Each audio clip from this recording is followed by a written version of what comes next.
agosto por la internet en soundersfc.com Kids Club. Attention Sounders fans, does your young soccer player want to train like a pro? Help them improve their skills and develop their game with Sounders FC camps. Advanced, full, half-day, short week, and emergence camps are available across the state of Washington for kids of all ages and skill levels.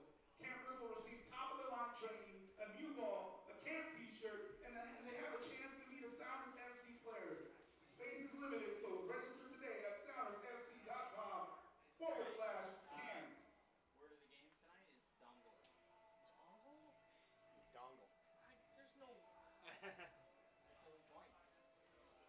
Yeah, but like this... Dongle or tongle? Dongle. Yeah. Dongle. That's not a challenge, it's just like, hey, do you want to get fired? Well, Guy that's goes why you gotta down, work it in catches the ball in the section, oh, right in the dongle. It's the same example somebody else gave. It's the only way it's going to make any sense. It's doable. Don't think about it. Yeah. You know what I'm going to do is I'm just going to pretend it's some obscure piece of tech equipment and be like, you know, and far be it for me to call it a tech issue, but for our director, I think there might be a problem with the dongle on camera 3.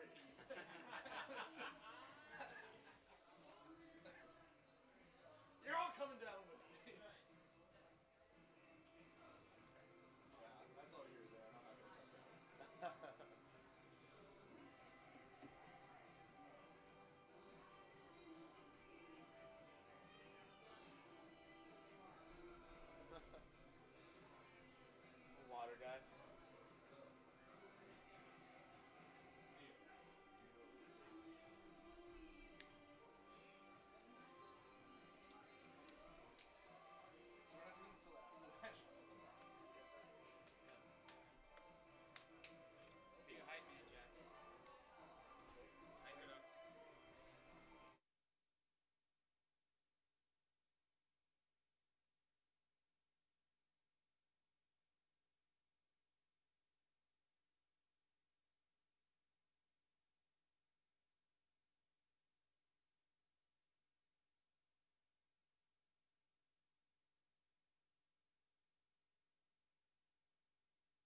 It is a hazy Sunday evening here at Starfire Stadium in Tequila, Washington, where tonight Seattle Sounders FC2 plays host to Rio Grande Valley FC, the Toros, making the trip out from Texas to take on Sounders 2. Good evening, everyone. Thank you for joining us. Delighted to have you with us. I'm Andrew Harvey, joined by Aaron Heinzen. And Aaron, these are two teams right now that really need to take 3 points from this game. Yeah, Andrew, they've both been struggling for results, especially in the last 5 games. So big one tonight. S2 sitting just in front of Rio Grande Valley. So both teams need the win, and looking forward to a good game. Absolutely. As you mentioned, Sounders 2 in 11th place right now in the Western Conference, Rio Grande Valley in 12th. These two teams played early in the season. It was a 3-1 victory for Rio Grande Valley. The man who scored the game winner starting on the bench tonight, but he's still the danger man. It's Ruben Luna. Yeah, Ruben Luna, 4 goals, but 3 of those 4 goals have been game winners. And he got the equalizer earlier this week at Vancouver Whitecaps FC2. Ruben Luna typically comes on as a sub late in the second half, maybe 20, 15 minutes to go. Causes some serious problems, so keep an eye on him later on in the game. On the other hand of things, Sounders 2 had a frustrating run of form for them lately. 5 losses in a row to get them to this point in the season right now. And the only man who's scored a goal in the past 4 games has been Zach Mathers, and he is our featured player tonight. Yeah, Zach Mathers, 7 goals, already doubled what he did last year. It's been very, very impressive. As I mentioned, 7 goals, 2 assists, hit a great free kick at Colorado last weekend. Looking to get him involved offensively today. Get 3 points here for S2. Well, as we'll get to in just a minute here, there are some other changes in these lineups. But, Aaron, from a mentality standpoint, what does Sounders 2 have to change to break out of this run of form? Well, I think S2 just have to bring the confidence. You almost can't talk about the results without talking about some of the changes that they've had in the lineup. But as far as the team goes, just cohesively bringing it together. I mean, everybody's played now that you can possibly have play. They have to just get a couple results, get a couple goals. As we mentioned, Felix Chenkum is back in the lineup. So you have to talk about these guys who've been injured. And, of course, Rodriguez and Denzel Ulysses, etc. Those guys will be out for a couple weeks. Of course, Rodriguez being a center back, Denzel Ulysses an outside back. We've seen a lot of young guys on the outside. So it's going to be an interesting thing for S2. But, as I mentioned, people are starting to come back. And hopefully they can get some results tonight. All right. Well, it looks like we are all set for kickoff. And the Sounders FC2, as you can see, in their traditional green kits, will be moving from left to right on your screen here. Rio Grande Valley in the safety orange, moving back the other way. Your lineups very quickly for Sounders 2. In goals, Tyler Miller. Defenders from left to right, Christian Kuntz, Sam Rogers, Brian Nanasinkum, and Lorenzo Ramos, who is on the ball right now. Defensive midfielders of Ray Sari and Francisco Narbone. Attacking trio of Irvin Parra, Zach Mathers, and Shannon Hopiau. And the striker, as you mentioned, Aaron, is Felix Chenkum. And it's Chenkum giving chase to the ball right now. And it will roll over the end line. Chenkum stuck a leg in there and wins an early corner for S2. And Felix Chenkum was the man I wanted to talk a little bit more about just in the pregame. Only 8 appearances, but 3 goals. Proven with a lot of speed, has a savvy in front of the box. Ezra Hendrickson really likes this player, and it's great to have him back. S2 need it.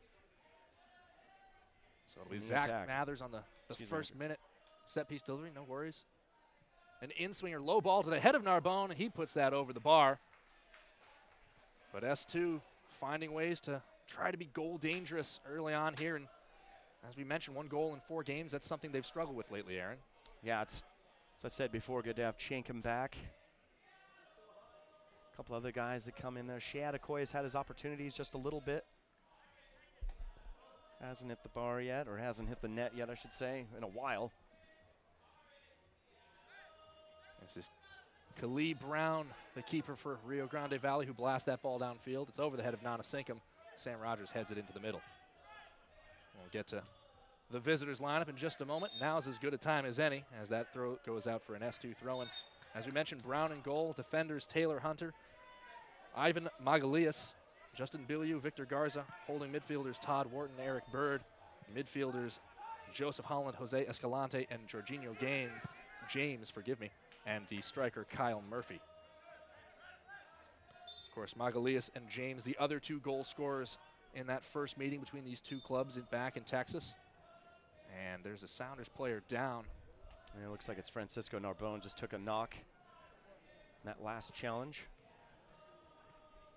Just mentioning Magalias, he got a break earlier in the week at Vancouver, so did Jorginho James. Both these guys will be ready to play. Trainer jogging out now to attend to Francisco Narbonne, who's up under his own power. And he'll come off the near sideline. Bilyeu waiting to take a throw in at midfield right in front of us here in the booth.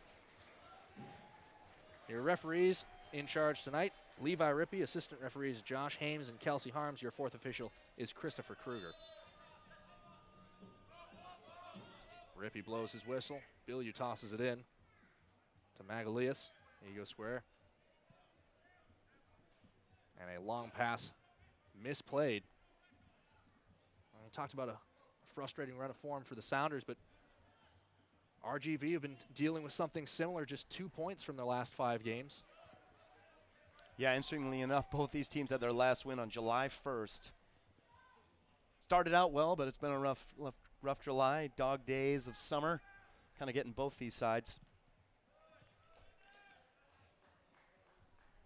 But Junior Gonzalez, the head coach of Rio Grande Valley Toros, of course, here last year as assistant, along with Brett Utley, who's joined him. And both these guys really big, just like S2, big on developing players, and they've moved all kinds of academy guys around. Of course, Rio Grande Valley connected with Houston Dynamo.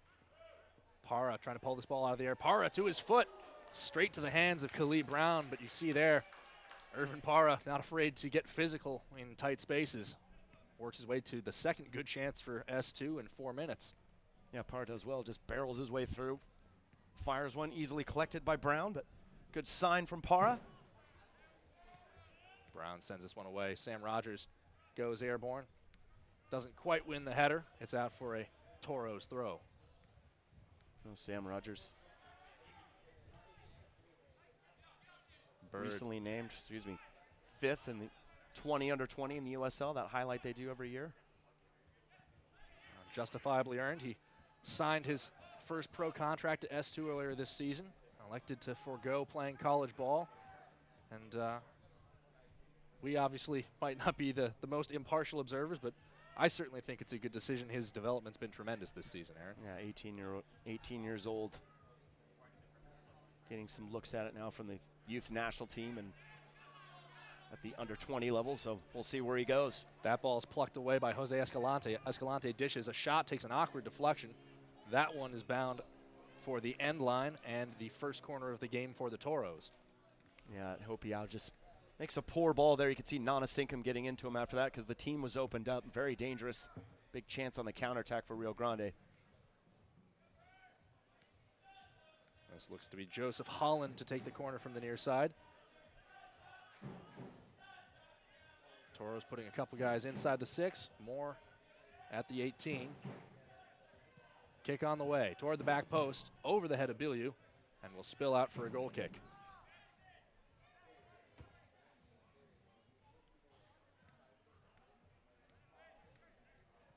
A couple of tall players available for the Toros tonight. Not afraid to send their center backs forward. That was how Magalias scored his goal against S2 in the first meeting. Thrown into Chankum, who goes down and will win a free kick.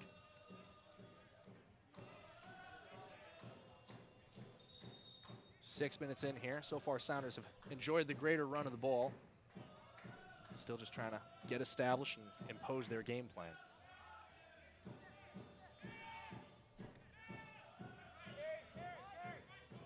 Nana Sinkum. Nana Sinkum's going to go over the top. Here's Felix Chankum on a run. Gets that with his chest. Levi Rippey's blowing the whistle. I think he thinks that Chankum handled that ball. Yeah, it's the first deep run we've seen there from Chankum. He does well, but just mishandles it with his left arm. Nice ball over the top by Nana Sinkum. That's what you need from your front man.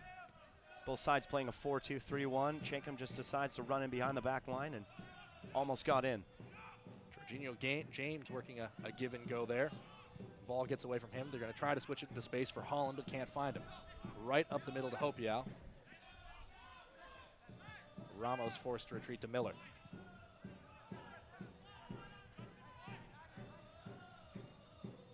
Narbonne, who's returned to action. Gets it up to Irvin Para. Para has it taken away. James, pass Narbonne. Runs into a couple players, finally wins a free kick after absorbing a bit of a shoulder charge. Yeah, it's good strength from the Jamaican. Just fights his way through it. Past Narbonne, past Sari. Finally goes down. It's going to be a tough battle all day between those midfielders. James over to Holland.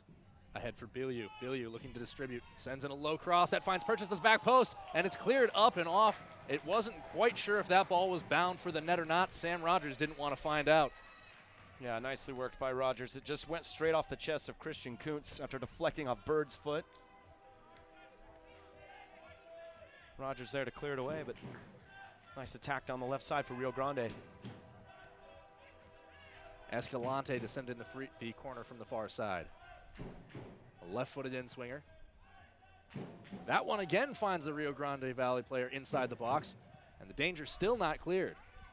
A top toward James. Ray Sari sticks a leg in there, can't pull it away. James trying to poke it through. James on the half volley, and that one straight to Miller. And that's one of those, the longer it hangs out, the more dangerous it becomes. Miller trying for some instant offense here. Here's Felix Chankum into the right alley. 2 defenders in front of him. Hopiau making a run inside. Pass intended for Hopiau, finds him. The flag is up, and he loses it over the end line, so an indirect free kick on the way for the Toros. It's a good look from Tyler Miller to release Chankum there. Almost connected with Hopiau, just couldn't get that final touch in there.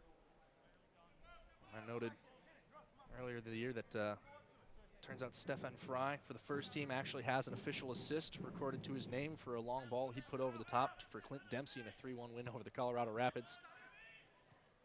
Anytime you can get on the score sheet offensively as a goalie, you take that opportunity. Absolutely, it's certainly possible. Ball out wide left for Para. Chankum inside. Para making a move here toward the end line. Inside for Chankum, who shoots and scores! 10 minutes in. Outside of the right foot, and Felix Chankum puts S2 on top early. Welcome back, Felix Chankum. Just like that. Gets himself on the score sheet. 4th goal of the season. Doesn't have to do too much. This is all Para right here on the left-hand side. Blows back his defender. Chankum's there outside of the foot. It's well placed. I don't think Brown sees this till the very last minute. Nice touch there by Felix Chankum. S2 up 1-0. Welcome back indeed, Aaron. S2 really missed his presence. I remember earlier in the season when he first arrived from Rainbow FC, I was talking with Ezra Hendrickson about Chankum, and I remember saying to him, well, he kind of looks like he has a bit of an odd run-up when he goes to strike the ball, and Ezra just kind of shook his head and said, doesn't matter, he finds the back of the net.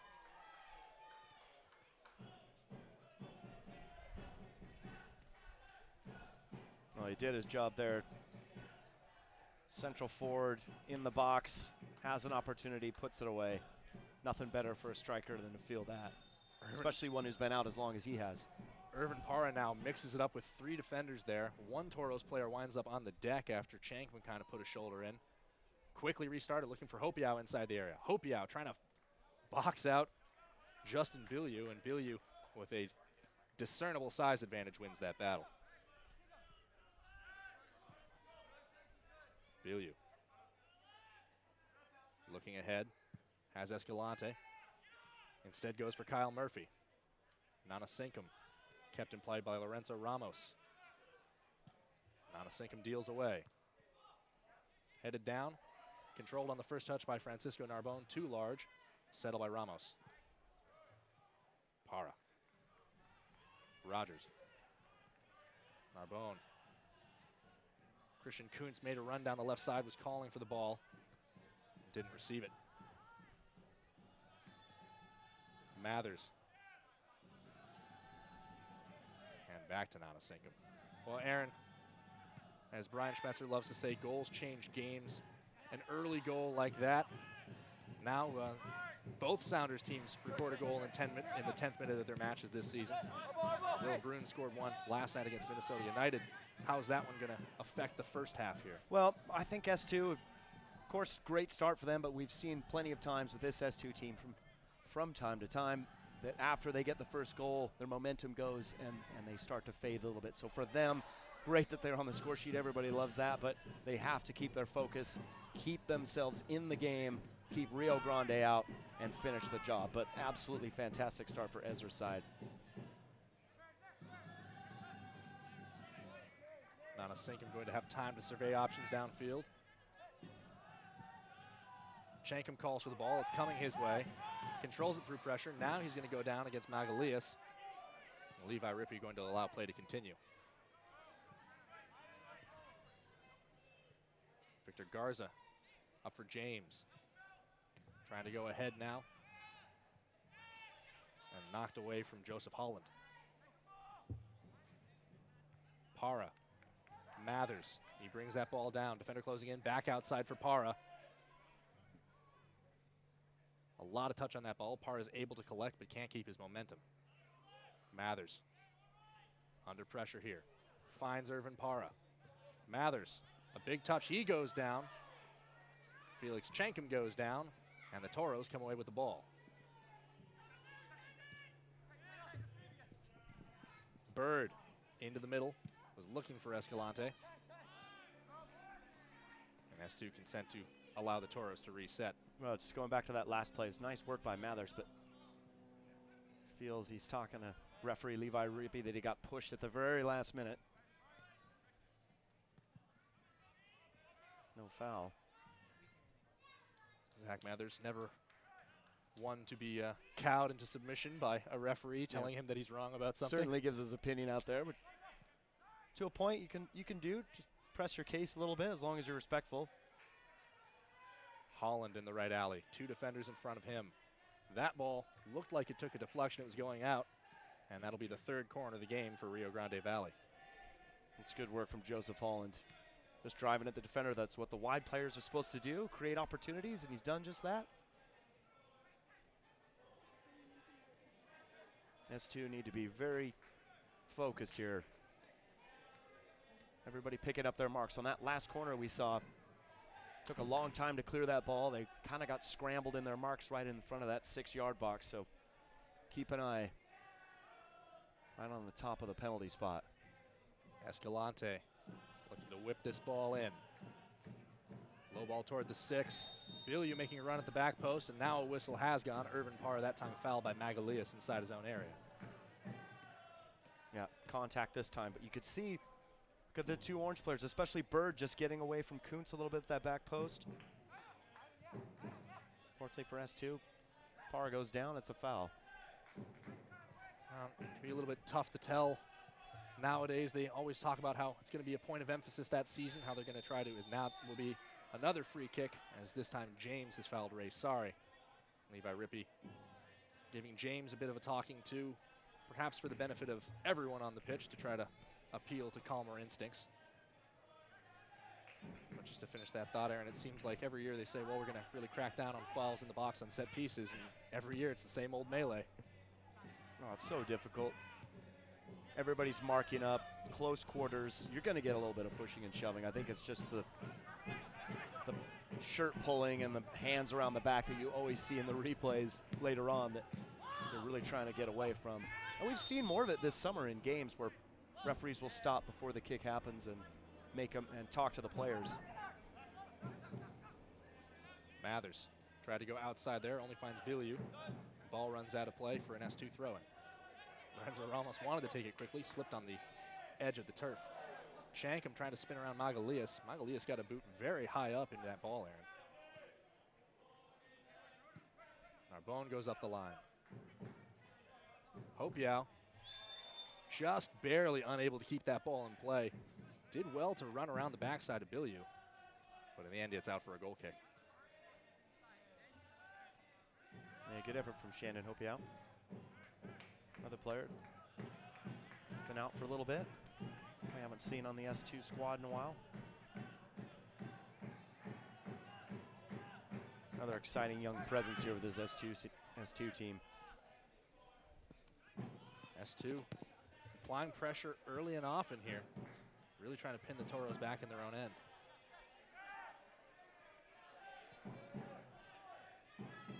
Nanasinkum on the give and go with Tyler Miller. Shankum calling for the ball. And a miss-hit service from Brian Nanasinkum. Escalante now. He's created a little bit of room for himself. Escalante closing down. He shoots, and a diving stop from Tyler Miller.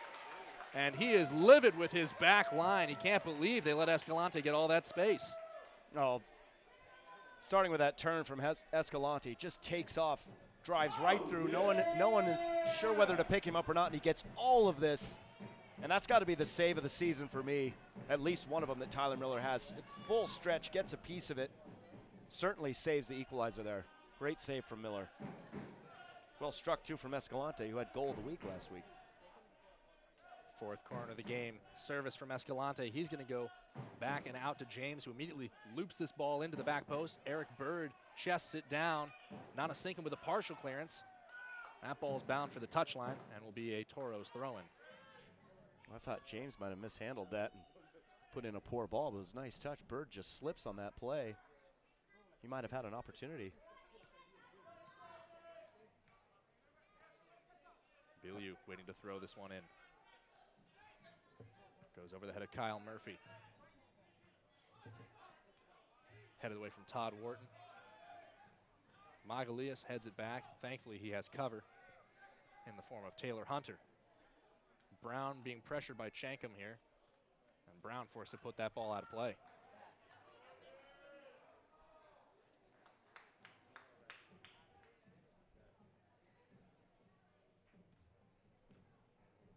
Long throw in from Irvin Parra. Chankum brings that ball down, gets a shoulder shove, goes down. Won't get a call for that one. Now a foot race. Nanasinkum gives that ball to San Rogers. Good no call in your opinion, Aaron? Yeah, I think Felix Chankum may have just gone down a little too easy. He's still on the ground now. Tyler Miller is just going to wait for him to get up and move again.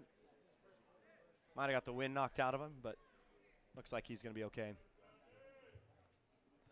Long ball up for Irvin Parra.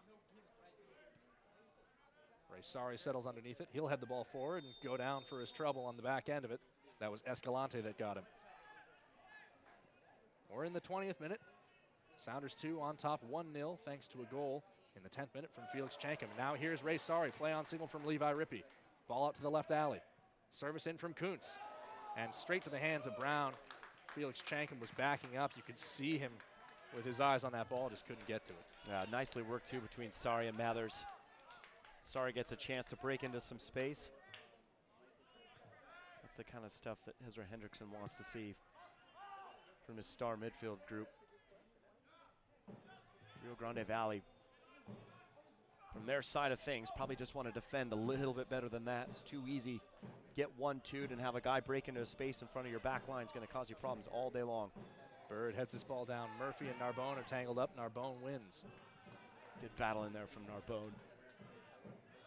Win that one for S2. He had to get that.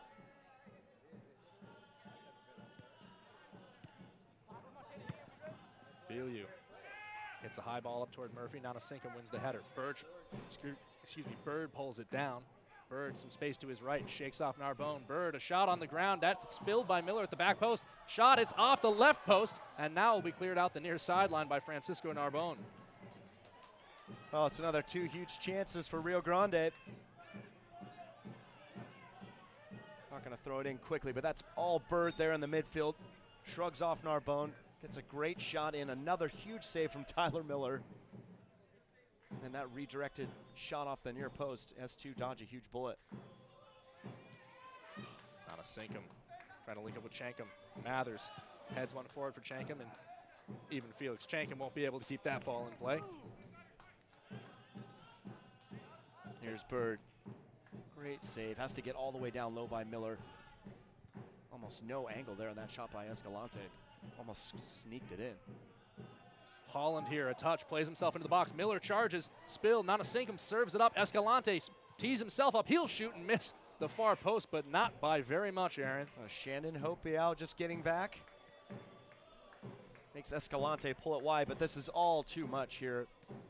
After scoring the goal in the next 10 minutes, Rio Grande Valley Toros have had 3 huge opportunities. Nice athletic effort by Sinkum. Doesn't get the clearance all the way. Good shot by Escalante. Hopiau just distracted him maybe enough, but talked about their reaction when they got that early goal, and here been doing pretty well going forward for S2, but too many opportunities for the Toros so far. Sounders 2, a little bit under siege the last few minutes. Now trying to break out. Irvin Parra Takes a touch, dribbles into space. Ball gets away from him. Bird to James. Oh, it's certainly one thing to be broken down by excellent passing, and Rio Grande Valley have had some of that. But the individual skills, we see James on the ball here. S2 having a hard time. Ball out wide for Holland. Up for James, who shoots right away. It's converted once more. Tyler Miller, another save from point-blank range. S2 not out of the woods yet. It's just the Tyler Miller show right now. Bilyeu runs into his own man there, trying to take on 3 defenders. Manages to fight his way to the end line. Escalante serves one back post, and that one will be turned in. The straw that broke the camel's back comes off the head of Kyle Murphy. Well, Kyle Murphy does the same thing Felix Chankum does. Just sits there on the 6-yard line, knows he's onside, gets the service, and finally gets the put the ball away. Tyler Miller has been absolutely superb in the last few minutes, but he can only do so much. It's a good ball. Murphy gets all of that.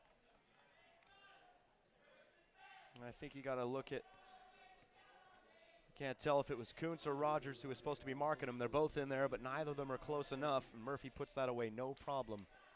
And there's the reaction we talked about, Andrew. Scored a great goal, did some great things, and then all of a sudden the Toros start moving and getting by guys and forcing themselves through, and huge amount of chances, and there's the equalizer. Well, we're in the 24th. We find ourselves back on level footing here at Starfire Stadium. It's 1-1 after that goal from Murphy. Made for some very exciting play, but not exactly what either head coaches are probably looking for. Shannon Hopiau cut down by Bilyeu there. That'll be a free kick just shy of midfield.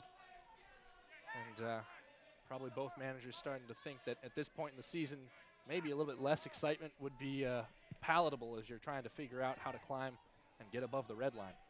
Absolutely. I think both of them, Junior Gonzalez for Rio Grande Valley and Ezra Hendrickson for S2, got to be happy the way some of the attacking is going, but the defending in the midfield, and especially the individual defending, has lacked a little bit. Mount being closed down by Escalante here. He'll go to Miller. Miller forced to send it away. It's over the head of James and Mathers, but not Magalias. And Rio Grande Valley comes away with possession.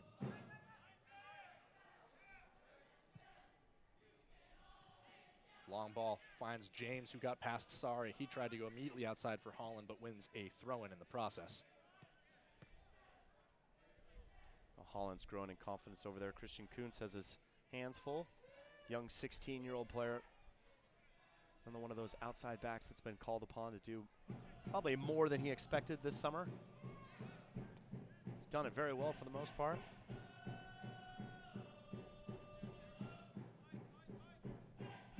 "15 years of age, Christian Kuntz, who's playing at left back this evening. 15, yeah. And he part of a very successful season for really all the Sounders Academy teams. The U18s made it to the national semifinals. The U16s did very well, and then the U14s recently went over to England and impressed against the likes of the Manchester City Academy as well as others.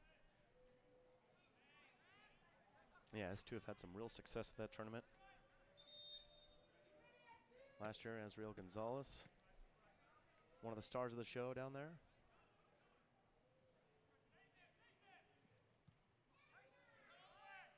Thrown in for Holland. Attempted switch is intercepted by Hopiau. Hopiau will carry forward. Turns back for Narbonne. Trying to get it out wide left for Irvin Parra. Parra brings that ball down with his first touch. Victor Garza escorts it over the end line for a goal kick. Well defended this time by Garza. Had to see off Irvin Parra. Is a strong attacker, as we talked about before. Things seem to have just settled down now a little bit after that 20 minutes of end-to-end stuff.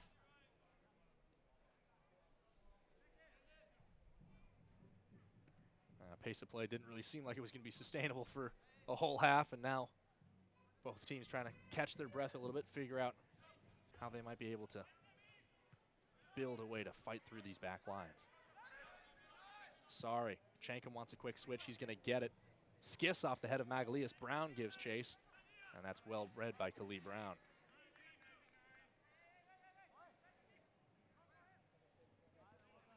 Rolled out to Hunter. Sam Rogers wins that ball out of the air. Straight to Bird, though. Bird plays forward and will only find Tyler Miller. Well, Bird gets that pass wrong, but I think for me, he's been the big difference for Rio Grande Valley here in the first half. You just watch him sit right underneath the two center backs, just behind both Ray and Francisco Narbonne, causing a lot of problems for those two.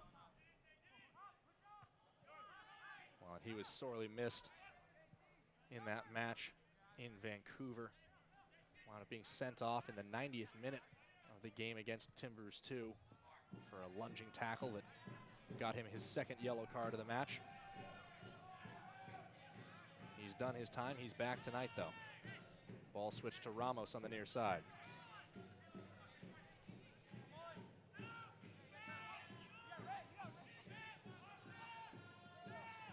This is the last of the three-game Cascadia road trip for Rio Grande Valley. Aaron, kind of a bizarre stat, nothing really to it, but in each of their past two games against the Whitecaps 2 and Timbers 2, they've had 2 penalty kicks awarded. Which is strange. That's a strange one. Hit 2 against Vancouver and missed the 2 against Portland. I think it was taken by 4 different players. Is that correct? I believe so, yeah. That ball's left in space. One back by Rio Grande Valley. James is stiff-armed by Ray Sari. Nicely done by Sari to get that back. Narbonne picks up the loose ball. He spins, finds Irvin Parra. Parra now closed down by Garza. Low ball in for Chankum, and once more Brown off his line and grabs that one. Not a bad look from Parra, just playing it in behind the back line.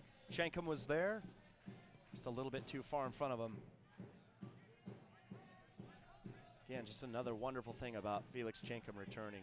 Always looking to get in behind the center backs, always looking to find himself an opportunity. Exists in a pretty constant state of calling for the ball if one of his teammates have it. And ordinarily you might say, well, that's a little bit selfish, but so often he finds a way onto the ball, Aaron. That's, you got to have guys like that on your team. Zach Mathers, Felix Chankums, Irvin Parra, guys that make a difference in front of the goal. You want that in your strikers and your attacking midfielders. Chankum also, at least the last few games he has, is tracked back on defense if he needs to.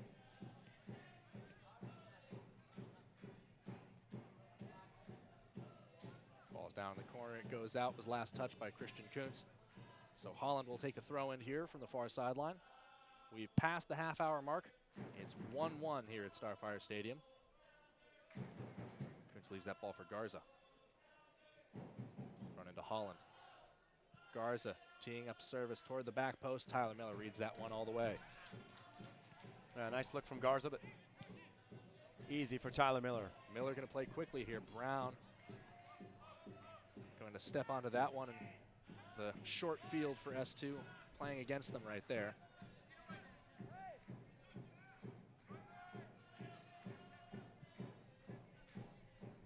That ball out at midfield. Something of an unforced error from James just now. It looks like the pressure that S2 is bringing those first 10 minutes is kind of pulled back as the half's gone on. Yeah, tough to keep that kind of momentum going the whole time.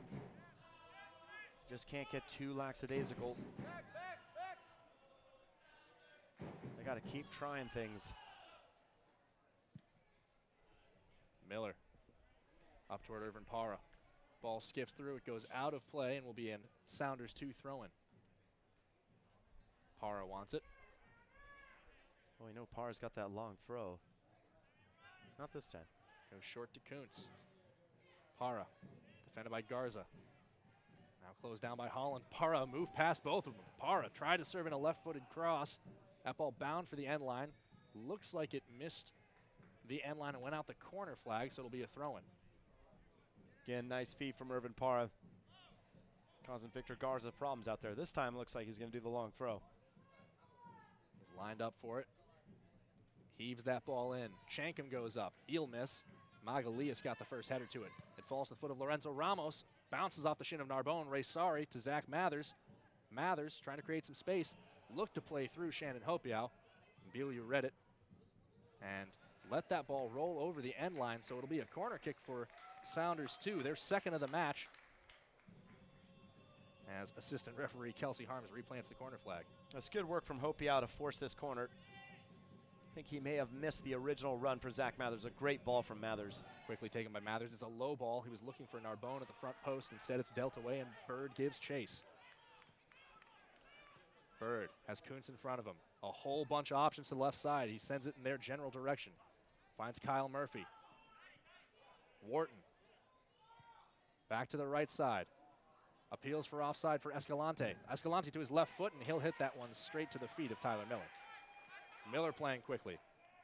Zach Mathers runs off his man there. He's going to keep this ball in play. Shankham. Cut to the left side for an arriving Irvin Parra. Parra, a touch. He's surveying. He shoots. He'll miss wide of the right post. It's out for a goal kick. Again, this game slows down for 2 minutes and then takes off for about 7 minutes. End-to-end stuff there. Rio Grande Valley with their chances. Here's one for Irvin Parra. Just lashes it wide. Great ball from Zach Mathers. Schenken was offsides. Picks him out through the crowd. Excellent stuff, but you have to think about that chance that RGV just had. I think if Escalante uses his right foot instead of pulling it back onto his left, he's got another huge opportunity.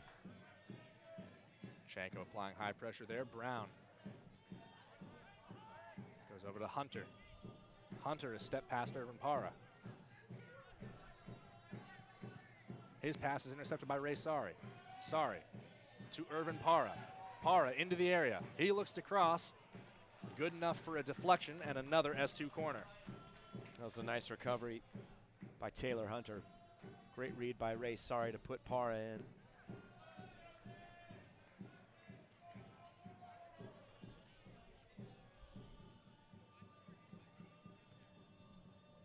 Both center backs coming forward for S2, Lorenzo Ramos and Christian Kuntz will guard the vault. Zach Mathers to take the corner from the far side. Higher ball this time, straight to the hands of Brown. Escalante, the lone man up top, receives the lob, switches to the far side for a sprinting Bird. Ramos trying to recover. Bird collects. Bird dribbles into the middle, heads it in. Kyle Murphy can't get the same kind of connection he could on his goal. Tyler Miller able to snuff out the counterattack. Well, again, Bird in behind. It's just Lorenzo Ramos all on his own. Now he has to go put some pressure. It's a great ball from Bird, and I think Murphy leaves this. Escalante is in, but again, nice counterattack from Rio Grande Valley. Quick pass from Shankham to Mathers, just a little bit too far behind him. Another turnover from S2. Well, the Toros are certainly prepared to go forward and counterattack. So when S2 try it, they get back in numbers instantly. On the other side of things, S2 just a little bit slow to get back.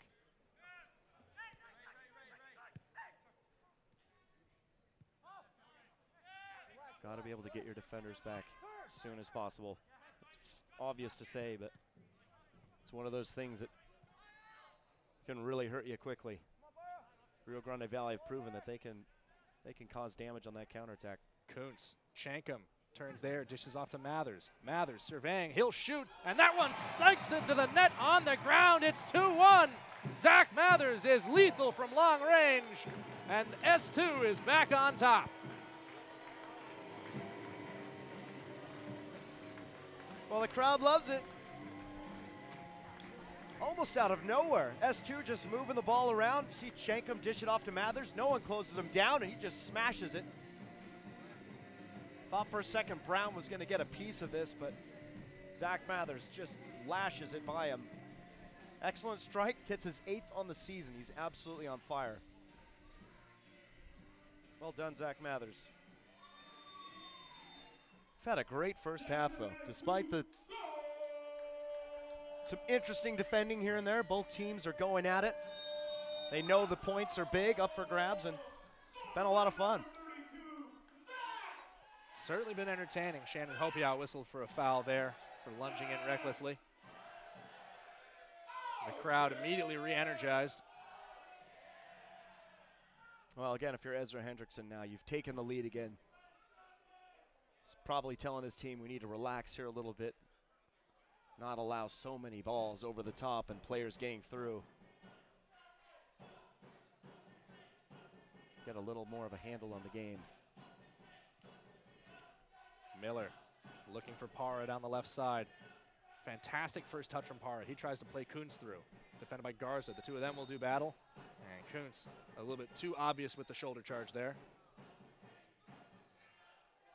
And Christian Kuntz getting a talking to. For a second, it looked like Levi Rippey was going to his pocket, which would have been odd considering that's the first time Kuntz has been on either part of a whistle. Yeah, it's a little interesting. I absolutely was a foul. He put his arm on his forearm, and anytime you have that forearm extension, you're going to get called for a foul. But Levi Rippey had a big talking to him, and we've certainly seen more physical things than that. Hopiau being closed down by Escalante. Escalante gets a foot to it.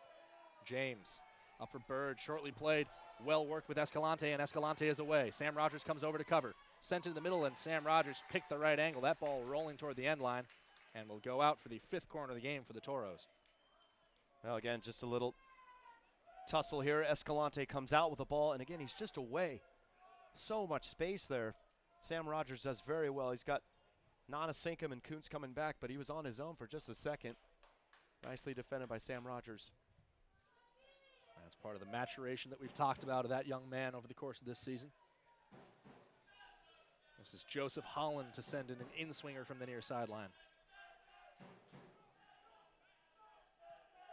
High ball toward the back post. Bird gets a header to it. Sam Rogers gets it away. Francisco Narbonne wanted to call. Felt he was fouled. Irvin Parra plucks the ball away from James. Has Chankum ahead to his left. Sends it that direction.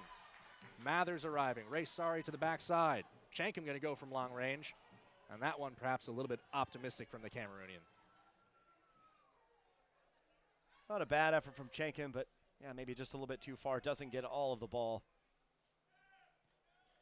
Jorginho James playing that just a little too nonchalant and pays for it. Parra picks it up. Good attack from S2. But this game still has the feeling, Andrew, that anything can happen at any point in time. Toros will hold on to possession for the moment.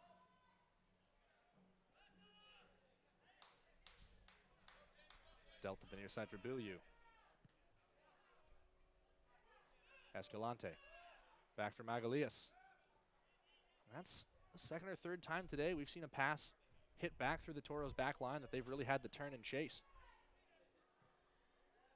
Things not quite connecting the way that Junior Gonzalez might want from his side. 40 minutes have gone here, 5+ stoppage until the break. Sounders on top, 2-1. That's Ramos. Ahead for Chankum. Magalias all over his back. Ramos surveys. Sam Rogers. Kuntz making a run up the near sideline. Ahead for Mathers. Mathers picking up his head, goes to the right side for Shannon Hopiau. Hopiau taking on Biliou. And another well-timed tackle from Justin Biliou puts that ball out for a throw-in. Nice movement, nice passing, kind of free-flowing stuff there from Sounders too. Growing in confidence. See if they can get one more here before halftime. Hopiau into Chankum. Big first touch from him. Back for Hopiau. Ramos immediately shovels this one in. It finds the head of Francisco Narbonne. Rolls toward the net and scored! Francisco Narbonne! He's never met a 50-50 ball he didn't like. And the Sounders are up 3-1. Well, Rio Grande Valley Toros are arguing right now about whether there was an offsides there or not, but Narbonne gets his first goal as an S2 player. And there he is with the flourish. Let's take another look. Lorenzo Ramos just dumps this into the center. Clash between Hunter and Narbonne. It's just going to float over the top of Brown. There's nothing he can do. I'm not sure. Can get one more look at it. Francisco Narbonne really knew that he was aiming for the goal there, or flicking it on, or what. But anything that goes into the goal is good. Absolutely, and some nice redemption for him. Narbonne, unfortunately, committed an own goal last time out for S2. Now S2 have a 2-goal advantage. They would love to carry into the break. This is Ramos. He goes up the right side to Chenkum. Chenkum going straight at Magalias. That's one of those goals that Sounders 2 will love to have. Things always haven't gone their way in the last few games, and maybe just a fortunate flick by Narbonne, whatever it is. But now they have a nice 2-goal lead.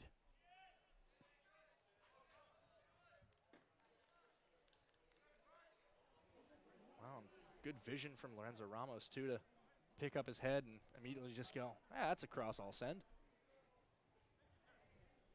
Oh, anytime you see Narbonne there in the 6-yard box, it's not actually your first name on the sheet to be scoring a goal. Why, you think you just dumped it in, like you said, and hope for the best.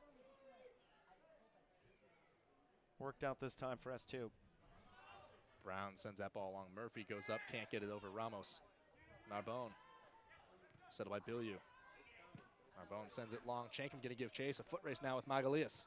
Brown retreating towards the line. Magalias makes the wise play, just puts it into touch. Well, questions now for Rio Grande Valley Toros. How can they react? They've certainly had plenty of chances. Got to feel they're not out of this yet by any means. Obviously cannot allow any more goals. They've been guilty of a couple 4-game losses this season so far.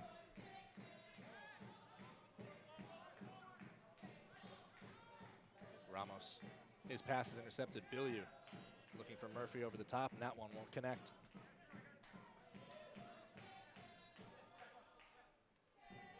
One minute plus stoppage to go until the break. Still awaiting word on how much extra time we might expect to see. I'm going to go with 2. That's my guess. 2 minutes being the always bet on black of stoppage time gambles. Shannon Hope out guilty of the foul there. Well, Aaron, you talked about making sure that S2 was going to mature enough throughout the season to respond to situations like conceding an equalizer like they had, giving up those chances. And they've done so now. They've got another goal. So yeah, certainly a good sign. There's been plenty of space out there for both teams, and now the big thing for S2 is, can they keep possession like this? Can they close this game out? For Rio Grande Valley Toros, I think they would take things just as they were a few minutes ago, just marauding in behind the back line of S2. Now they seem to have lost their focus. Their heads have gone down just a little bit. How can they respond here? Bird quickly wants that throw, and he flicks it ahead toward Murphy. Now Sinkum heads it away. Narbonne into space. Escalante is going to settle it. Wharton on the ground looking for Bird. Now Sinkum gets to it. It's straight back to Wharton. 1 minute extra, I'm being told, we'll play. And we're ticking into that time as we speak. Holland, absolutely harassed, taps inside for Garza. Back outside for Holland. An early cross on the ground, easily dealt with by Sinkum. Mathers toward Para. He and Hunter tangle up. Ball controlled by the Toros. And that pass too long, it's out of play. Another Rio Grande Valley chance comes to nothing. That's a killer there. Wharton had 2v1 on the left between Biliou and Escalante. Could have resulted in a chance, but just a poor pass. And that's the whistle for halftime. Sounders go up early, concede an equalizer, but then rally back. 2 more goals from Zach Mathers and a well-timed header from Francisco Narbonne. They lead Rio Grande Valley at the break 3-1. Aaron, your thoughts on this first half? Well, you said it, Andrew. Great finish out for Sounders, too, to get 2 goals and take the lead. They have a nice, comfortable lead. Rio Grande Valley, I think they'll go in, talk about it, maybe mention a few defensive mistakes. They were unlucky, I think, on that 3rd goal. Great effort from Narbonne, take nothing away. But, of course, Rio Grande Valley will come back, maybe a little more thought on defensively, and the same goes for S2. Just keep it like this, come out, don't lose your focus. Look forward to an exciting second half. We'll take a short break and return. Again, your score at halftime, Sounders FC 2-3, Rio Grande Valley 1.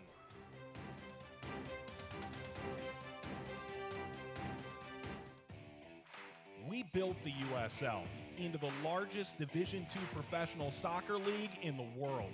And now the time has come to announce USL Division III, America's professional third division league, completing the U.S. pro soccer landscape. It's time for your town, your team, your game. D3 will fuel local pride and local passion, creating a new legacy for the beautiful game and inspiring its tribal following across the country. This is professional soccer, built on a disciplined financial model and operational excellence, featuring exciting venues to thrill fans, in hungry new markets yearning for the game. USL Division III, professional, passionate, proven. Pro soccer starts here, coming in 2019. For more information, visit usld3.com.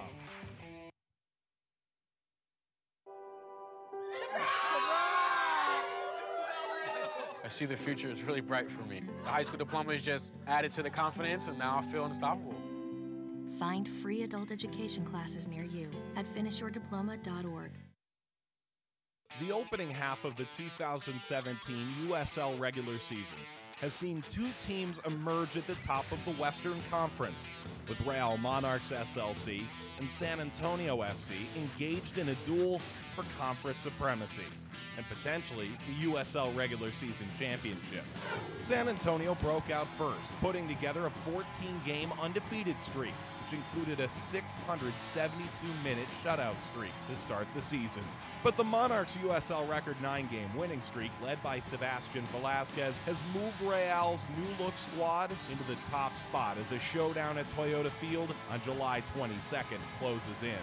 The top of the Eastern Conference has also seen a clearly defined top two, including Louisville City FC, a finalist in the Eastern Conference final the past two seasons, pushing for another high finish in the standings. City's hard-driving attacking group, led by Brian Ownby, Niall McCabe, and Cameron Lancaster, has thrilled packed houses at Slugger Field so far this season. But leading the pack is the Charleston Battery, whose 25th anniversary season features an attack that more than lives up to the club's cannon-bearing crest. Led by Romario Williams, the Battery lead the USL in goals, with the likes of Forrest Lasso, Justin Portillo, and Atula Guerra providing a strong supporting cast at MUSC Health Stadium.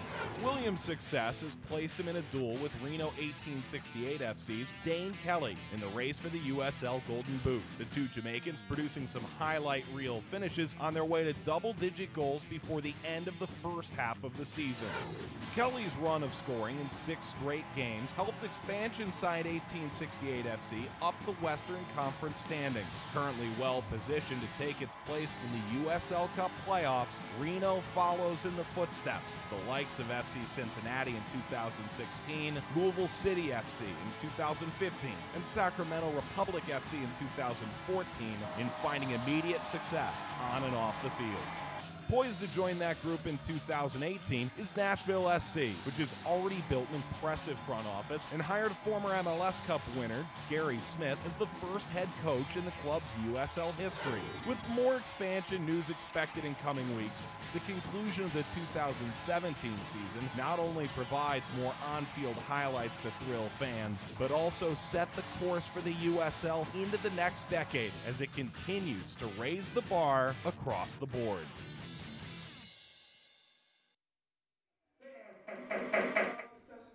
It is halftime at Starfire Stadium in Tequila, Washington, where Sounders FC2 has built a 3-1 lead over visiting Rio Grande Valley. Thank you for joining us here at halftime. We have a very special guest with us here as well, Sounders GM and President of Soccer, Garth Lagerwey. Garth, thank you so much for taking the time. Thanks for having me, Andrew. Garth, at the start of the season, we sat down, we talked about your goals for S2 and what you wanted to get out of this program, and how do you feel that that's coming along as this season progresses? We're making good progress. You know, we've signed some young kids and to introduce them to S2. We're talking about Sam Rogers, Ezreal Gonzalez as 2 examples. And likewise, we're promoting kids out of S2 into the first team. And you look at the success of Nuhu Tolo recently, Jordy Delem. I mean, these are both kids who played for Nuhu played for his youth national team. Jordy plays for a full national team for Martin technique. And if you go back a year, Alex Anderson that came up and hurt his knee. But so look, if we're pushing 1 or 2 guys into the first team every year, and like this year they're becoming valuable depth pieces, and then potentially even pushing the starters, that's why this team exists. And what we want to do ideally is to identify kids earlier from our academy, sign them to S2 contracts before they hit age 18, and let them come of age with S2 such that they're ready to make the transition to the pro team, hopefully by as soon as 18, 19, 20 years old. Some of the success as well with the U16, the U18s getting into the semifinals and the quarters. That's also a big part of the puzzle this year. Yeah, look, it's fun because it's kind of validation for what you're doing, right? And I think especially for the coaches and for our academy director, Mark Nichols, I think it's important to get rewarded sometime for doing all the recruiting, doing all the beating the bushes and getting out there and finding the right players and then coaching them up. And so to see their success, and again, not be a fluke, right? Have to have both teams, 16s and 18s, go through the playoffs. 18s make it all the way to the semifinals, finish third overall, and then to see our youth teams again just this week. I think we had a 1 champion and 1 third place finish at the UDON tournament, big prestigious tournament over in England. So seeing success both domestically and internationally, honestly from the academy. Long term, the team success is something we want to see, but we're developing individuals, and the fact that we signed an Azriel Gonzalez out of the academy, Sam Rogers out of the academy, that's just as important or more important to us long term than doing as well as we did, although we hope to have that success now and make it sustainable. As a former player yourself, I'm really curious to get your opinion. When Sam Rogers signed his pro contract, he picked up his senior year yearbook from high school that same day. Can you talk a little bit about how the game's come along in your lifetime, that that's now a possibility that you're a pro soccer player and you're checking out of high school? And look, it's amazing, and it's the way all sports are going, though, right? I mean, it's the same in basketball, it's the same in hockey, it's the same in baseball. So it's not a surprise in that sense, but it speaks to, I think, also the improvement in the coaching level, because we have really high quality guys at our academy. We talked about when I came in, we doubled our academy budget, and we invested in people, and we got some good people to train these kids, instruct these kids, and so I think those are the people then, the Sean Hendersons, the Wade Webbers, the Chris Littles that are pushing this thing forward. And that we need to continue to get better and better, but that's where the progress comes from. These kids get that instruction at a younger age. We're going to create literally better soccer players over time, and hopefully see more of this. And, of course, with the S2 side of things, with change in location eventually coming up is a big topic. Pretty excited about that as the overall process comes along. Yeah, potentially. Look, Tacoma, what would be cool about Tacoma, if we can pull it off, is we would then have our stadium downtown in downtown Seattle. We'd have our training facility here at Starfire in Tacoma, and we'd have a presence with S2 in Tacoma. And so from a Puget Sound area, we'd really allow us to have a regional brand and to be not just Seattle's team, but to be Washington's team. And I think that's for the growth of our franchise, that's something that's really, really important, and it's going to allow us to see more players. We have to have as broad a footprint as we can. We already have some really great partners here locally. Eastside, Pac Northwest, Seattle United, plus some ones out of market, one in Spokane, one in Yakima, one in North Carolina, and one in Central California. So, there are eyes and ears on the ground, and we're getting better and better, but the more places we can be in and have a really established presence, plus that group in Tacoma, who also works with the Rainiers and with the Mariners. It's a tremendous group, and they're tremendous people, and we know we're going to work and going into business with really good people, and that's important as well. One of the more low-key signings was an academic advisor to kind of oversee the development of an educational program for S2 players and guys in the academy, so that you didn't really have to make the choice anymore between playing soccer at a high level and getting a quality education. What kind of opportunities is that going to open up for the Sounders? I think it's an important hire for us, and again, hired a quality person, and she's done a great job. And now we're going to parents, we're going to families, and we're not saying, hey, you have to choose education or soccer. To your point, we're saying, hey, if you come out and sign with us, we're willing to apply this money toward tuition and for education, and so you can go to college while you're playing for S2. And I think that's kind of a breakthrough in terms of just giving parents options, and to your point, not making it a binary either or choice, but saying, look, you can have the best of all worlds. And again, it's important for us to represent our community. Education is a huge value in Seattle, and I think it's really important for us to continue to give our kids access to education and even require that they take educational courses going forward as we sign them as teenagers. Absolutely. Well, Garth, thank you so much for joining us. Certainly an exciting time to be involved in the developmental phase of soccer in the United States and overall as well. That was Garth Lagerwey joining us. Coming up next, halftime stats, analysis, and highlights. Sounders up 3-1 at the break.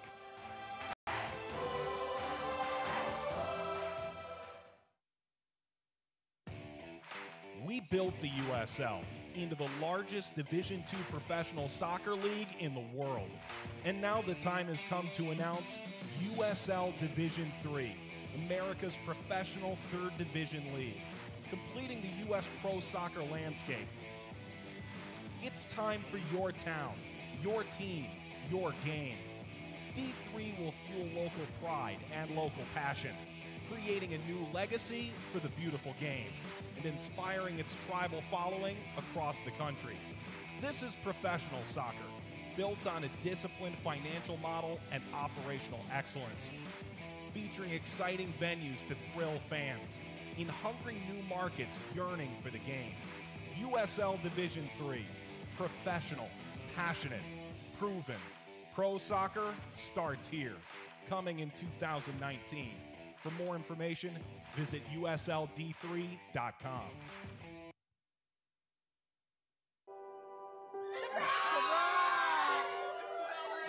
I see the future is really bright for me. The high school diploma is just added to the confidence, and now I feel unstoppable. Find free adult education classes near you at finishyourdiploma.org.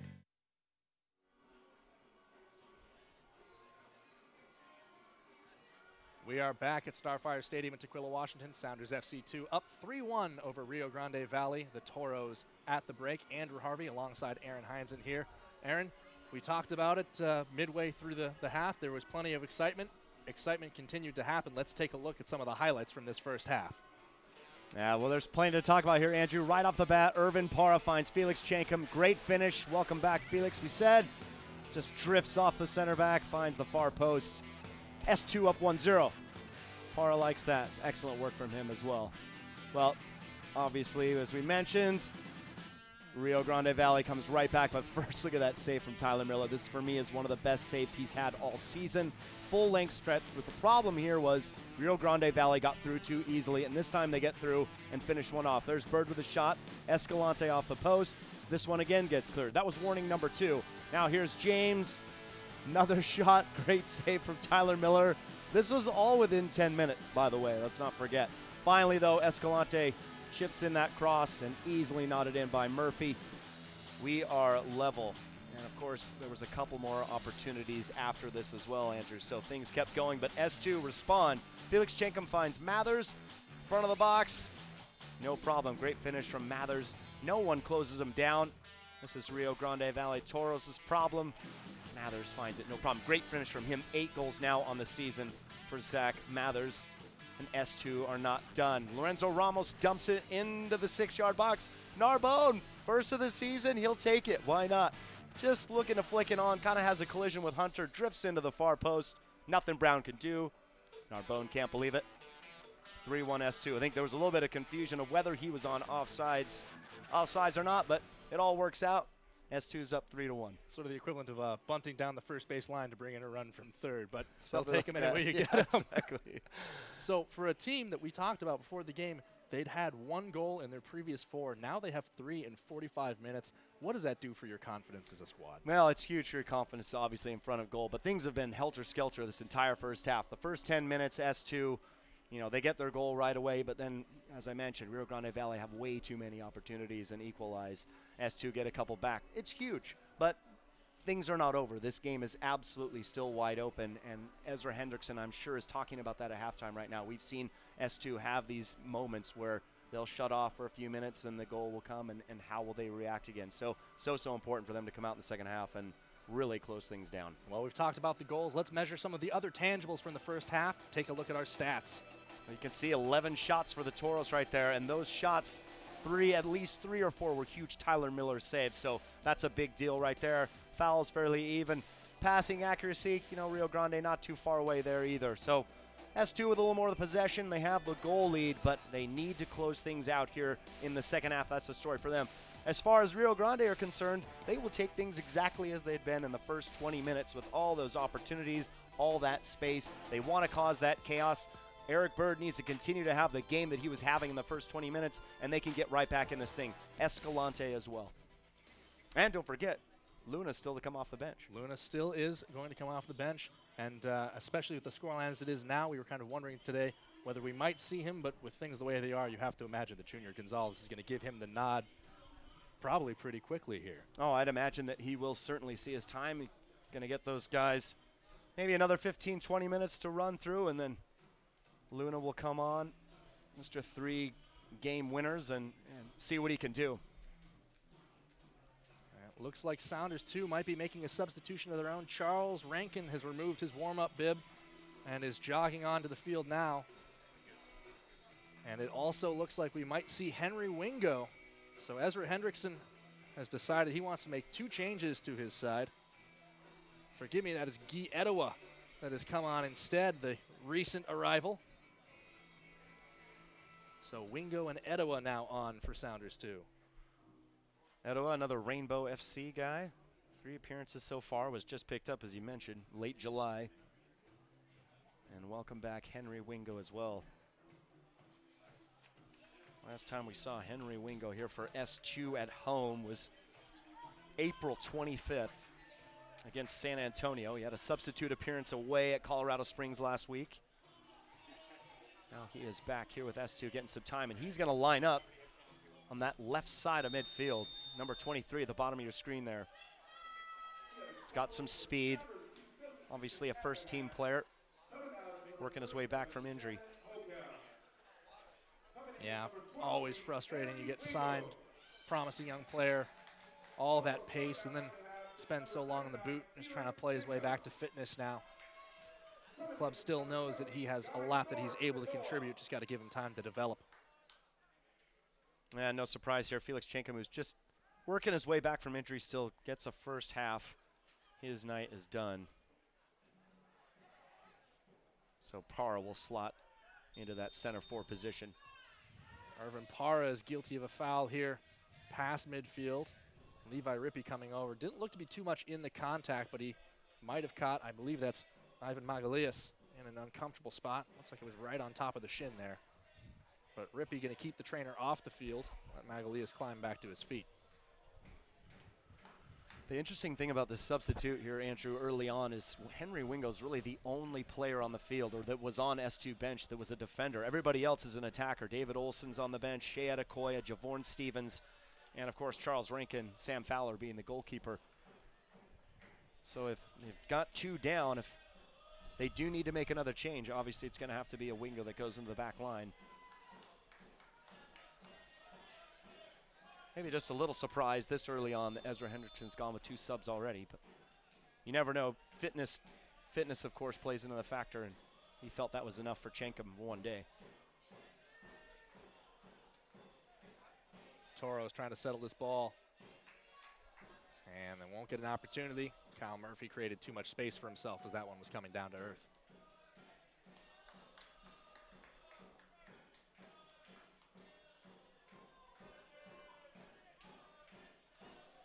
Well, 45 minutes, a very long time from a soccer sense. No need really for the Toros to panic yet, Aaron, but what do you need to see out of them in the first 10 to 15 here? Well, certainly a lot of aggressive closing down be the first thing. Anytime S2 gets the ball in their back line, try and close them down. Don't let them have a lot of time. Easier said than done, though. This Pacific Northwest road trip, I've had players traveling for a while, can be heavy on the legs. The last 45 minutes before you have to go home. Cross in here from Edewa. Wharton is there to it. This is Holland who's going to try to dribble up the line. His pass toward Murphy is plucked away. Ray Sari retreats. Mana Sinkum closed down by Bird. That's exactly what Junior Gonzalez will want right there. Get possession back.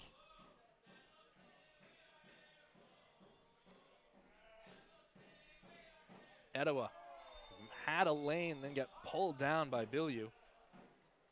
That was on the sideline, and that might lead to the first booking tonight. Levi Rippey has the yellow card in his hand, and that's going to be the one that opens the referee's account tonight.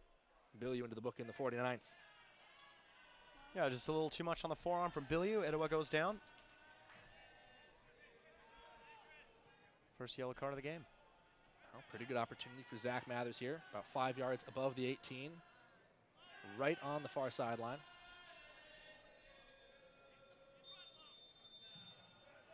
Sends this one toward goal. That finds the head of Guy Edua, but it's lifted over the bar for a goal kick. That's a great free kick from Zach Mathers.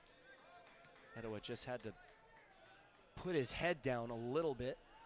He just can't quite make the contact. Knocks it over the crossbar. Good ball in from Mathers.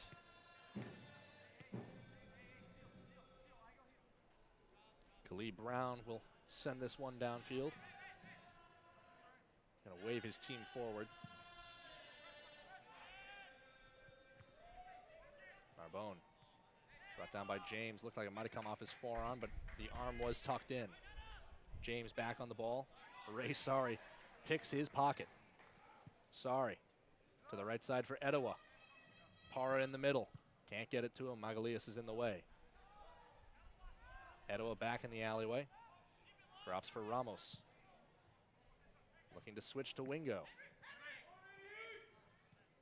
Wingo to Sorry. Sorry dribbling forward here. A big touch. Para had James going but couldn't fool Wharton. And now Bird is chopped down by Wingo. The ball runs out of play for a throw-in.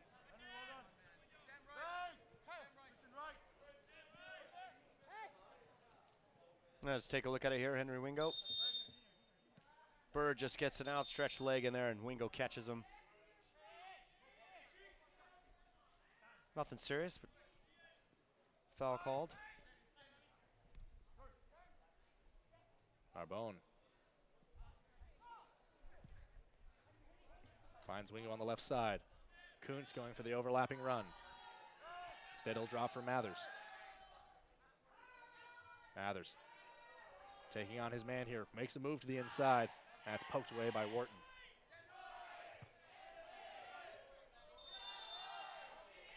And that'll be a foul against Sam Rogers. He took Murphy to the ground. Just a little push from behind from Sam Rogers. Probably didn't really need to do it because that ball was flying at Murphy chest height. Not much he was going to be able to do with it. Rio Grande Valley just really need to keep control of the ball, get some possession going. James picks out Escalante. Escalante moving into the middle, finds Murphy atop the 18, and Murphy has everything going but the ball. Couldn't bring it with him. Wingo trying to make a move on Holland. It's turned over to Garza. Out wide for Holland. Closed down by Kuntz. Holland, a move toward the end line. Coming topside for Garza. Garza, low cross, straight to the head of Sam Rogers and straight to James. James, pass, Sorry. James gonna go for goal, and he's gonna score from downtown. It's 3-2 in the 52nd minute. And just like that, Jorginho James takes the wind out of the sails of S2. They were flying, no problems at all. Garza gets this cross in. Ball's flicked away. James gets it and just blasts it with his left foot. It's an excellent strike from Jorginho James. Check it out when we get a chance. Game back on. Wingo has some space down the left side. He picks his head up. Closed down by Garza. Wingo going to spin in across. That'll get to the back post. Straight to Edua. Immediately closed down by Biliou. Edua tried to go through the middle. He'll settle for a corner kick, the fourth of the game for S2. We'll take a look at the goal here. Here's Jorginho James, just brings it down, gets around Sorry, and just a laser on the ground. Tyler Miller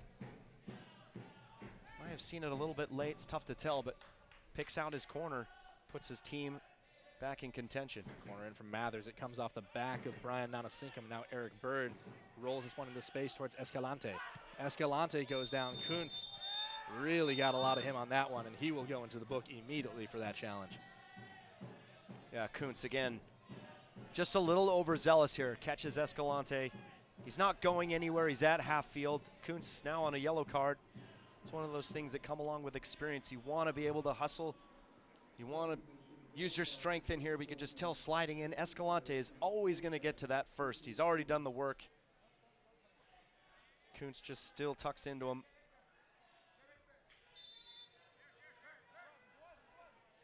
Nice work from Escalante. He's had a good game as well. Kuntz maybe just a little inexperienced in that moment, but did well to track him. Etowah into some space here. Trying to run off his man. He's pulled down now. That was Escalante that was grabbing a handful, perhaps two, of Etowah as he threatened to break away. And you always wonder what referees are thinking. He has just been involved, Escalante, and was fouled himself. Now he's come down and fouled someone else. Does he need a little bit of a talking to?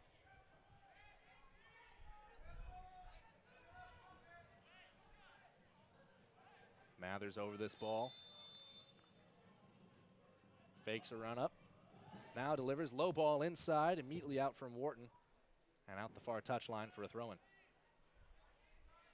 Mathers inside for Parra. Parra making a move toward the end line, trying to get past James. He and James do battle. The ball goes out and will be a goal kick.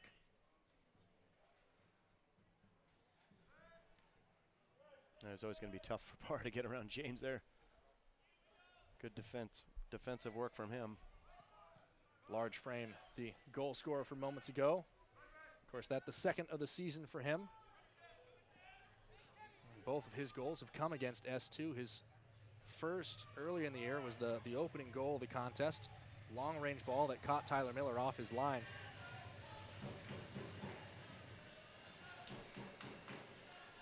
Garza set to take this throw-in.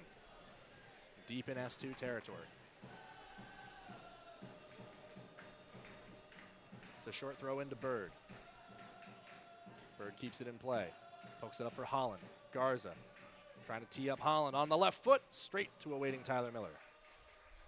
Nice work by the Toros. Holland just had to bend that one around. Tyler Miller instead went straight at him. It's always going to be tough with defenders in your face. S2 again. Great start the first 5 minutes. Just need to settle things down. They have the lead. Keep the ball, keep the Toros chasing it.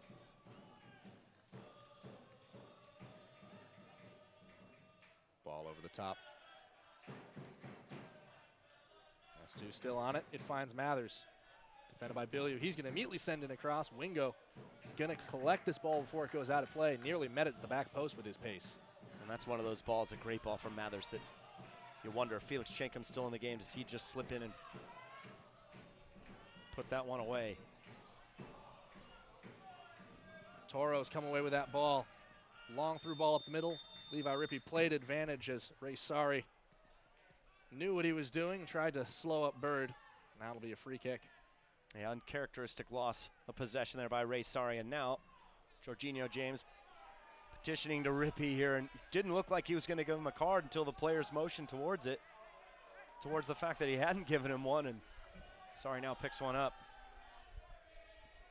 Wow, the fans in attendance might not be happy with the decision, but tough to fault Levi Rippey for issuing a yellow card to Ray Sari in that instance. Certainly not. I think they just, since he didn't walk up and give him one right away, and then the Toros say, hey, you going to give him a yellow card? Oh, yes. Well, nonetheless, Sari did deserve one. Fans voicing their displeasure in ways that we can't repeat for you on camera. Toros control the ball. And that one really mishit by Magalias. It's out for a throw.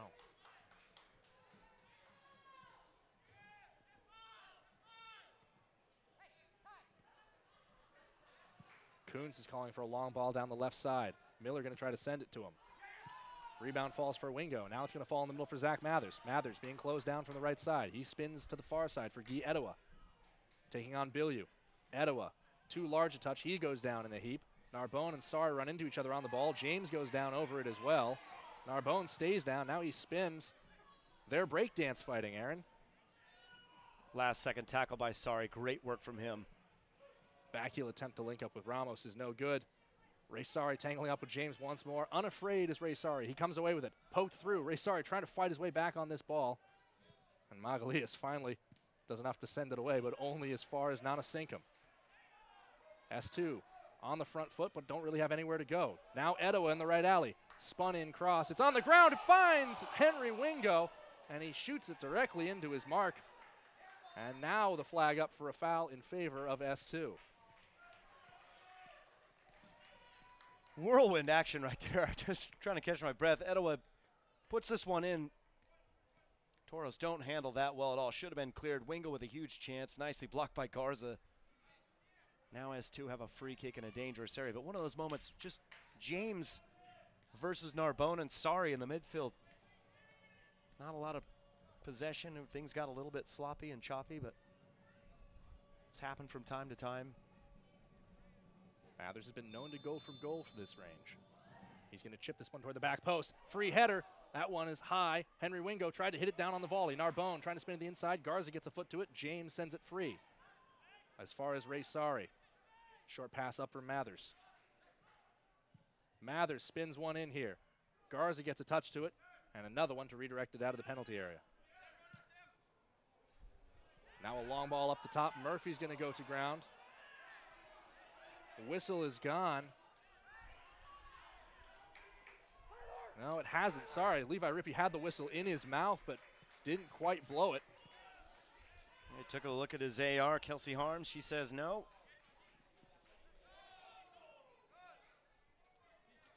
Play on it is.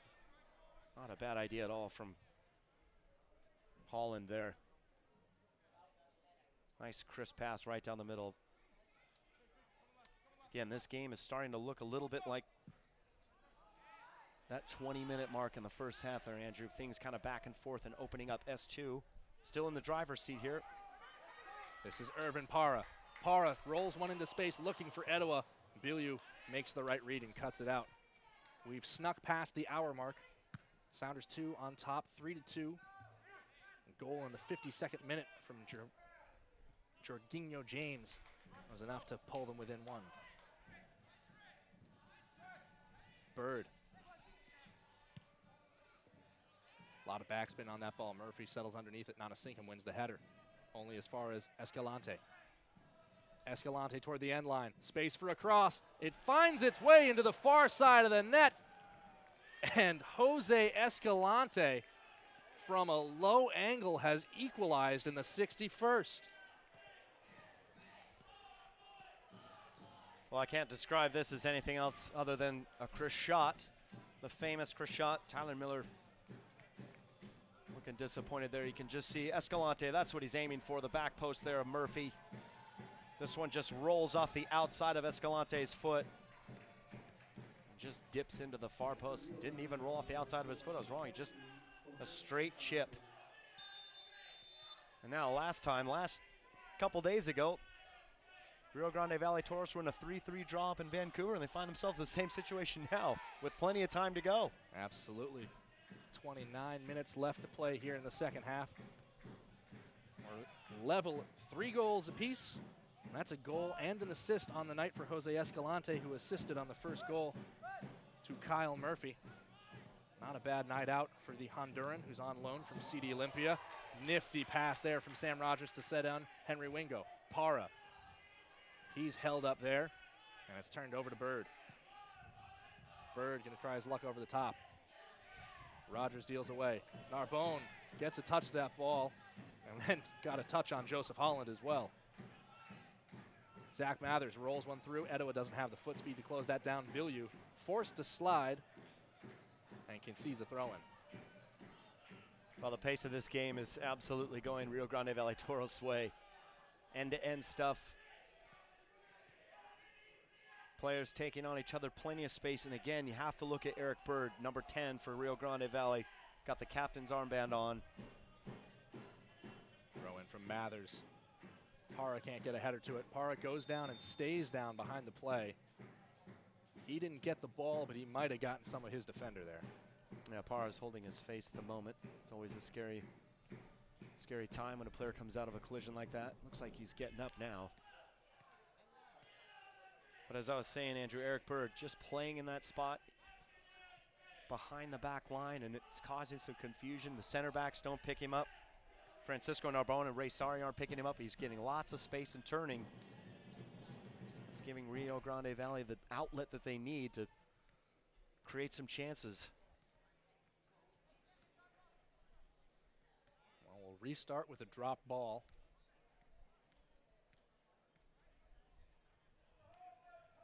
Parra looks like he's going to be able to continue. He trudges off to the sideline to await the invitation to rejoin, and now begins that great debate over, according to the rules of sportsmanship, who should get this ball.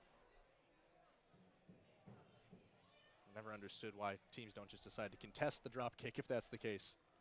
Well, I think it used to be the case, but things have changed, and if whoever has possession in the end, yeah, it looks like it was Toros. Parra rejoins play.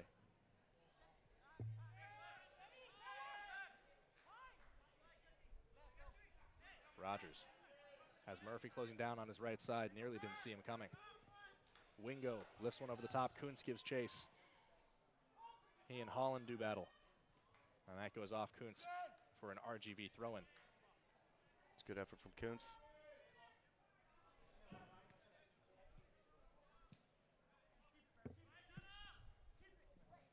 Ray Sari runs onto that ball. Kuntz, Sari retreats to Rogers. Tyler Miller has pressure coming. Redirecting first touch goes back to Rogers. High press coming from the Toros now. Yeah, Rio Grande are just going to keep things opened up and just go for it here. Mathers goes over the top. Henry Wingo gets past his man. Wingo tries to spin in a ball, and Bilyeu deals it away as far as Ray Sari. Narbonne goes square for Ramos.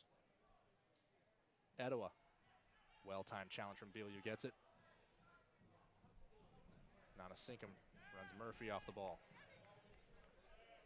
Sari, pressure to his face. Rio Grande Valley just scooping up all those kind of balls that are left in space. Touch is a little bit too big right now, Aaron. Well, they'll take this back line,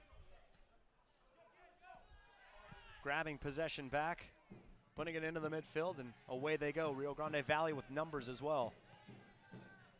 Escalante makes a move on Ramos. Escalante moving into the area. That ball gets away from him, came off the foot of a defender. Miller collects it. 67th minute now. Aaron, when we talked about Ezra Hendrickson making 2 subs at halftime, he was no doubt hoping that they'd be able to come on and preserve that lead.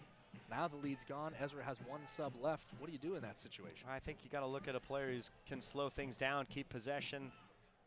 One guy for me that I see on the list is David Olson, somebody who can come in, create a goal-scoring chance, but has plenty of experience this season. Use some of that quality that he's got. That gives you the opportunity to put Henry Wingo perhaps back in the back line.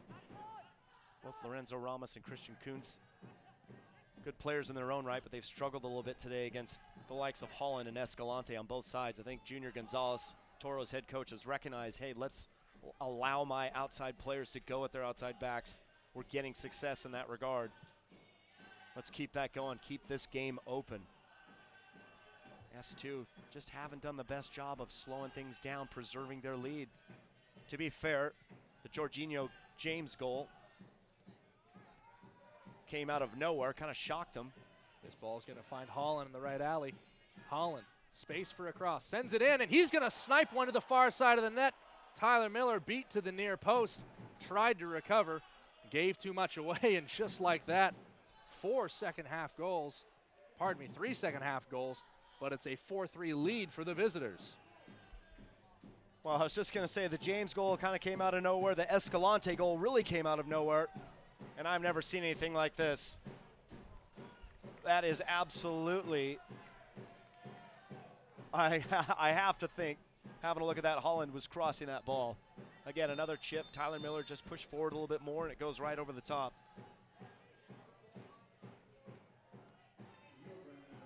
Well, it can happen that fast, and it has here.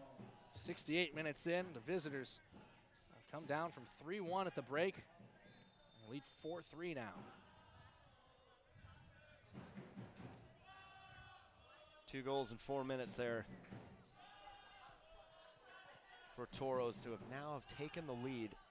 S2 just need to reset themselves. Need some of the players on the field. Ray Sari, Francisco Narbonne, Mathers, even Tyler Miller. So it's tough sometimes from way back in that goalkeeper position to keep your team going or urge them on. Ball over the top, Bird gives chase, Rogers gets to it. Will keep it in play on the far side. Now puts it out to win a throw-in. Well, we got to hand it to the Toros. They've really kept this game open. Down at 3-1 at half. Came right back out and knew exactly what they needed to do.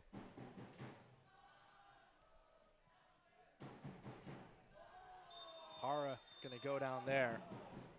Wins a free kick in the process as he and Wharton collided. Looks like Para may have made something of that contact, but it did appear that Wharton had an arm over his shoulder. Take another look here. I just see Wharton just kind of falls into the back of Para. Got his arm over the back though. Easy call for Levi Rippey. 70th minute, Zach Mathers free kick. First header to it is Garza. Nana Sinkum gets to that ball. Gets an edge on Holland. Holland sticks a leg in, wins the ball away. And blasts it downfield looking for Murphy. Kuntz a touch toward the near sideline. It'll go out of play.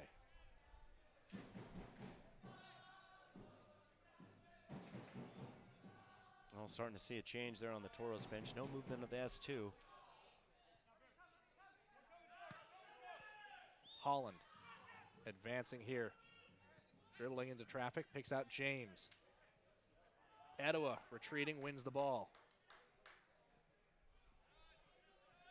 Taking his space now, finds Mathers.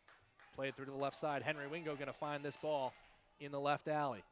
Wingo to his right foot, spins it across, headed away from Etowah. Billiou was there. Guy Etowah was coiled up like a spring, ready to hit that ball, just couldn't get it.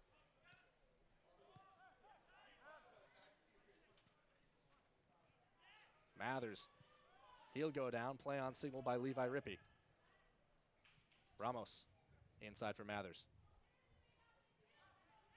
Ray Sari. Rogers. Narbonne.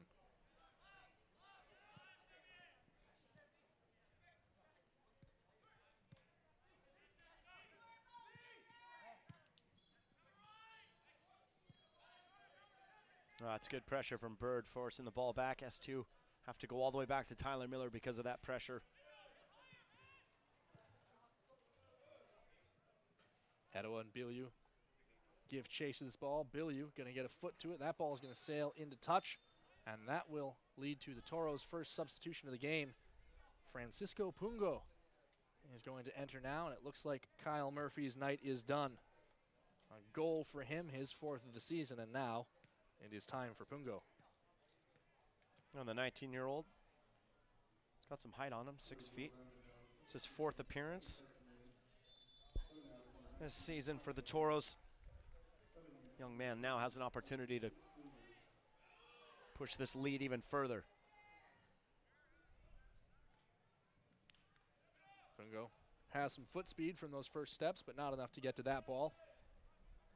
18 minutes plus stoppage to play here. Sounders, too, currently find themselves on the wrong side of the scoreline. Yeah, the way this game's going, though, plenty of time. That ball left in space. Narbonne has to get to it. Does enough to do it, but Ezra Hendrickson quickly rose off the bench when he saw that pass.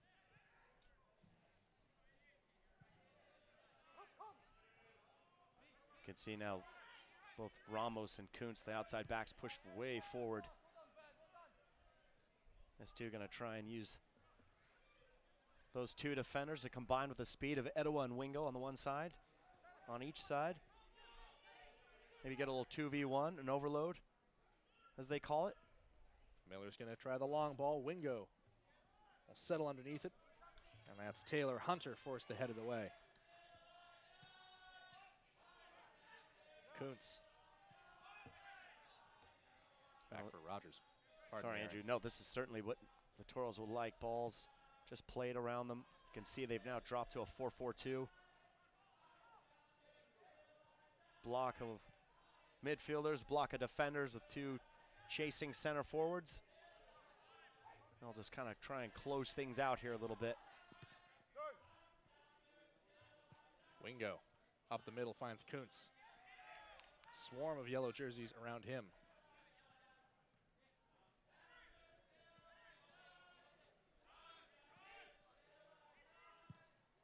Looks like S2 is preparing their final substitution as Etowah pulls that ball out of the air. Etowah chips one in the middle. Wingo to his feet. Henry Wingo spins, fires, and misses wide of the left post. Was that the moment? Henry Wingo nearly had it. Oh, it's a great little run from Wingo. Etowah just chips it in. Great touch and a turn from him. He just can't get it off his feet. Spins it wide of the goal. Nice effort, though, from Henry Wingo.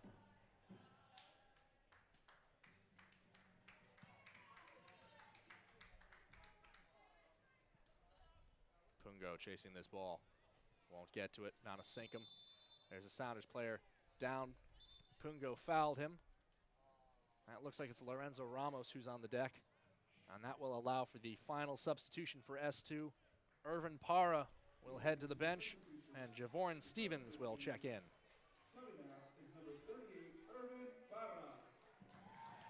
Yep, Para. His night's done. 7th appearance now for Javorn Stevens, the man from Antigua. He's been out with injury for a little while, so kind of in a stop and start summer for him. Chance to prove himself now. 15 minutes for him to do so. James heads that ball toward Wharton. Ramos, Arbone towards Sari. Sari can't control it, he's forced to retreat.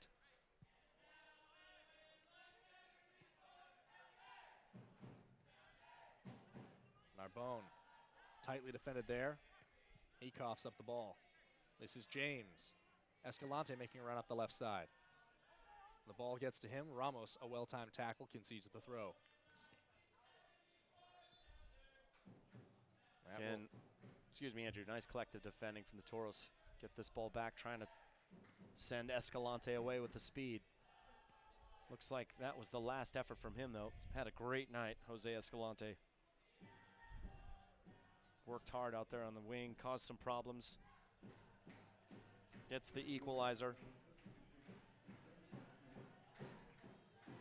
You're replaced now by TJ Kastner. 2 goals and an assist to his name so far this season. And again, Kastner's one of those guys. Bird drops us off for Wharton. Chop back toward Pungo. He's intercepted by Narbonne. Sounders 2 trying to play quickly on the break. Etowah, foot race. And Magalius is there. Concedes the throw. Could see that speed of Etowah. Magalius does well to just tap that one away. But I was going to say, Kastner, just one of those guys with a creative ability. Good foot skills. Can certainly cause some problems. Ramos tried to play Etowah through. Etowah realized he was offside. It's out for a goal kick.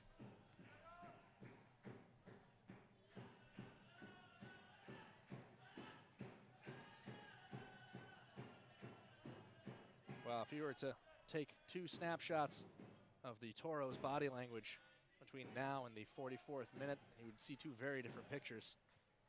Full of confidence, the visitors at the moment. Well, they came out, went for it, recreated the same atmosphere that they had midway through the first half and got some goals. To be fair, those last 2 goals, I'm still thinking about them. I don't know. Maybe Holland was trying for the far post on that second one, but I think the first one from Escalante was it just went in for him. But either way, they have the lead 4-3. That ball intercepted by the referee and won away by Zach Mathers. Henry Wingo taking it down the left side, defended by Garza. Wingo, Garza goes to ground. Wingo cannot control that ball on the end line. And it's out for a goal kick. Levi Rippey had to consult with his assistant referee on the far side. Good run from Wingo. He had to take on 3 guys. Almost got away with it. But he keeps a few more of those. One might get through.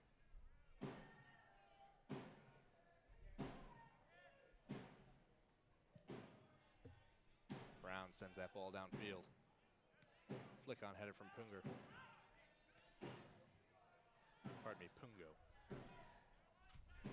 Well, Aaron, as we think about this, still 11 minutes left, long way to go, but if this scoreline holds, this really cause some frustration for Sounders too, as they're entering a very crucial stage of their season. This match starts off, they'll be at home next week against Vancouver Whitecaps 2, a club that's never won at Starfire. They're on the road against Portland Timbers 2, who have only 2 wins all season long. And then back home against the Tulsa Roughnecks, which, while a tough test, should be a winnable match for them. Well, certainly. You mentioned Vancouver Whitecaps FC2 never having won here. Neither the Timbers 2 have only beaten S2 once in all their meetings. Certainly some possible points here, but this one you have to say up 3-1 at the moment, go down 4-3. This is tough to swallow. Certainly, game is certainly not over. Of course, saying in the 80th minute, but seen some chances gone missing for S2.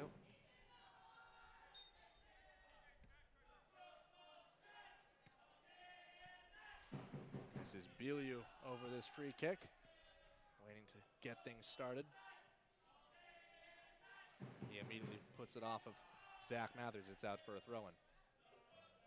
And a further push to the point, Andrew, I think you take a look, especially as I mentioned, I know I've said it a couple times, the last 2 goals for the Toros, they are what they are, but the fact that the Toros got in those positions, that they were able to get themselves back into the game, that's the bigger worry there. The game wasn't closed down. Players didn't manage the ball or manage the game, however you want to put it. And they've allowed them to come back. Still a chance to equalize. Anything can happen here tonight. Biliu goes over the top. Ramos shielding this ball to the end line. It's kept in play. This is Kasner trying to fight his way past Nana Sinkelman. Fouls him in the process.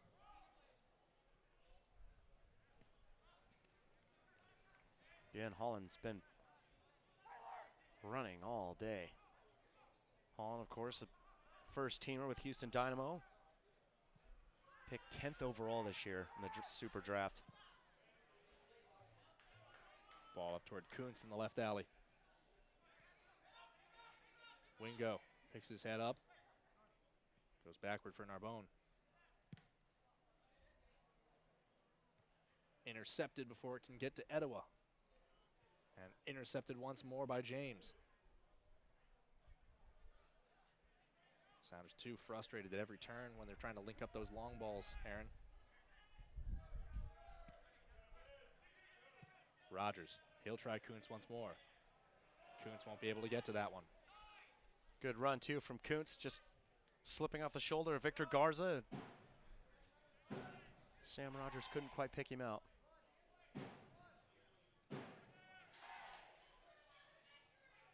Garza throws into Wharton. Wharton up to Pungo.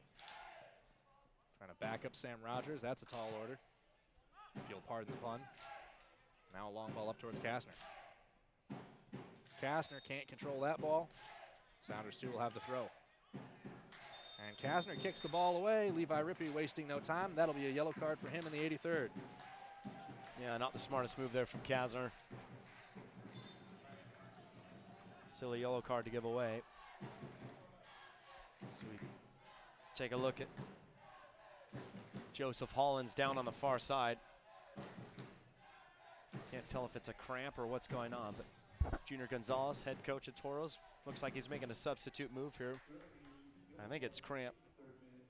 Wouldn't be surprising, as you mentioned a moment ago. He's been all over the field for the Toros. I stand corrected. Looks like maybe it's his ankle or something.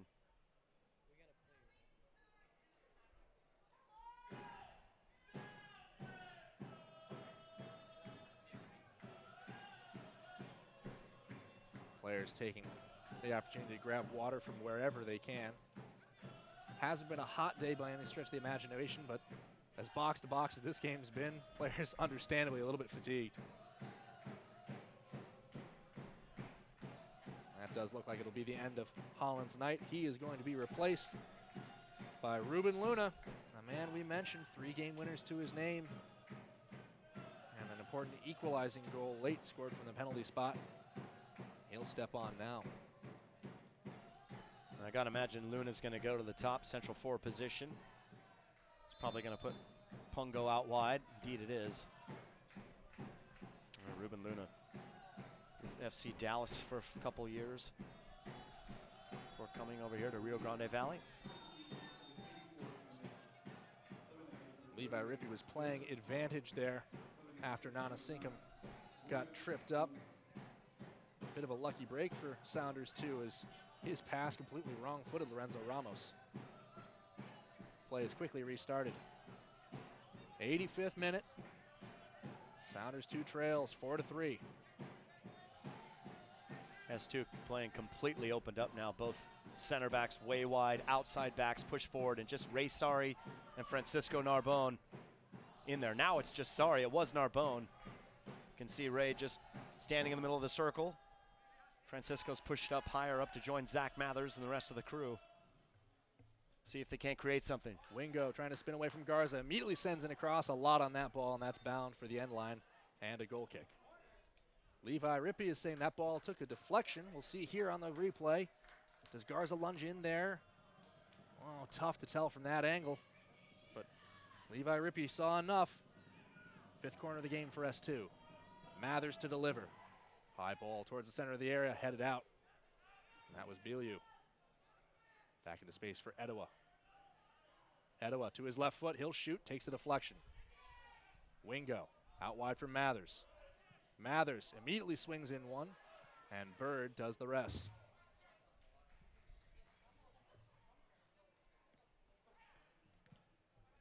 Blasted up by Biliu to Pungo. Into space now for Kasner. Kasner going over the top, looking for Bird. Flag stays down, Bird in the area. A step to his right, he tangles up, goes down. Levi Rippey waves for play to continue.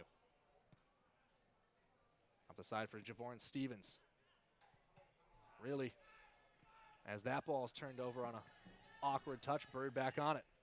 Bird from long range straight to Tyler Miller, but I was going to say, really, that pretty much the first touch that we've seen from Javorn Stevens since he subbed on. Yeah, been pretty quiet. Hasn't had a lot of service, but as a central forward, you've got to sometimes create that space for yourself. Edawa still doing battle, picks out Wingo through a wave of defenders. Henry Wingo being closed down. Wingo swings one in, Javorn Stevens misses the ball. It came behind him, Stevens goes down. The fans want to call, they're not going to get it. Kuntz, back to Narbone. Ray Sari, spins, has Ramos, dishes to him. Ramos up the sideline to Edawa. Kuntz trying to drift into the left alley as the ball's on the far side of the pitch. Edawa chops one in, Stevens gets a foot to it. Wingo dishes back outside. Narbone, tight space for Henry Wingo. Wingo, speculative effort. Can't get his body weight behind it. Would have been a spectacular strike by Henry Wingo, but just a little bit wide, so much to do. But he has been very, very active here in the last few minutes, especially on that left-hand side.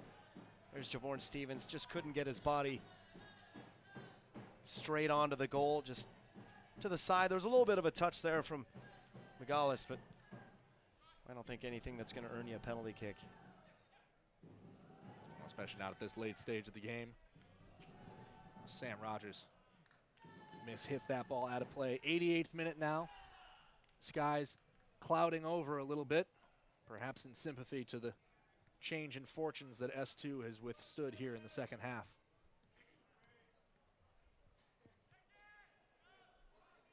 Edawa flicks on that ball.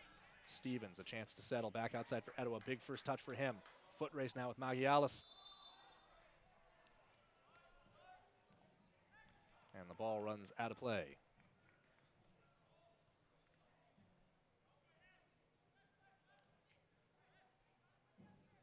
Yeah, Rio Grande Valley just going to slow things down, try and see it out. Can't be too much stoppage time at this point. Ray Sari up for Stevens. Edawa waited for that ball to come to him. Winds up with a throw-in out of the deal. Henry Wingo's pushed all the way inside now, almost operating as another forward up top. Throwing is toward him. Winds up at the feet of Ray Sari. Sari pokes that one through. He's brought down by James. And another late free kick opportunity for Sounders too. Big chance here. It's almost within range too of what Zach Mathers can do. Scored a spectacular one at Colorado last week. Might be just a little bit too far out. 40 yards. But he's had some very nice free kicks today. It'll be a four-man wall for RGV FC. We cross into the 90th minute. Zach Mathers chips this ball. Free header, and it's just up and over the bar. Brian Nanasinkum rose and met it. He was eyeballing his 4th goal of the year. It's exactly the man you'd want on that too, Andrew. Mathers picks him out. The far post, Nanasinkum gets up, but just can't keep it down. Here he is again. Nods that one over the crossbar. Still, like you said, the right man to look for. Scored the first goal of the season for S2 on a set piece. That one, I believe, was served up by Irvin Parra.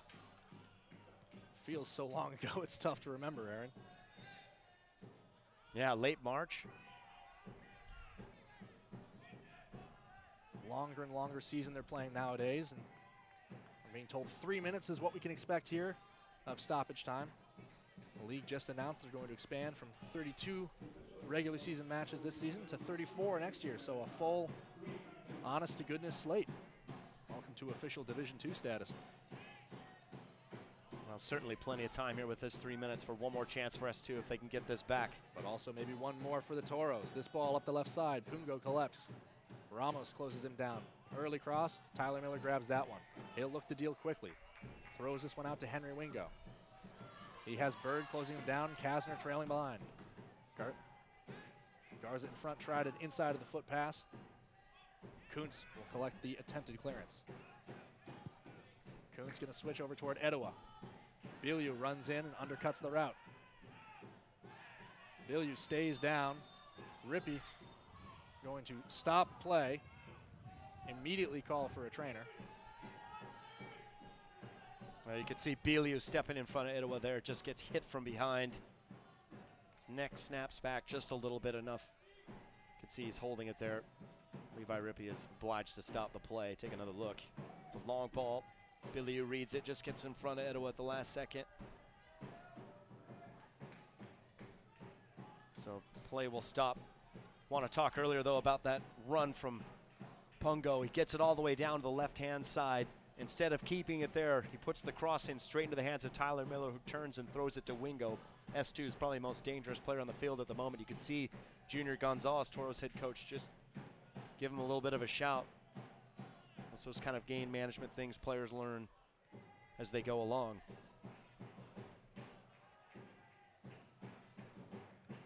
So Biliu will walk off, shakes hands with Guy Edowa there to acknowledge no hard feelings. Take a look at it one more time here. Thankfully, no head-to-head contact, as you can see right there. That's always what you want to avoid on contested headers.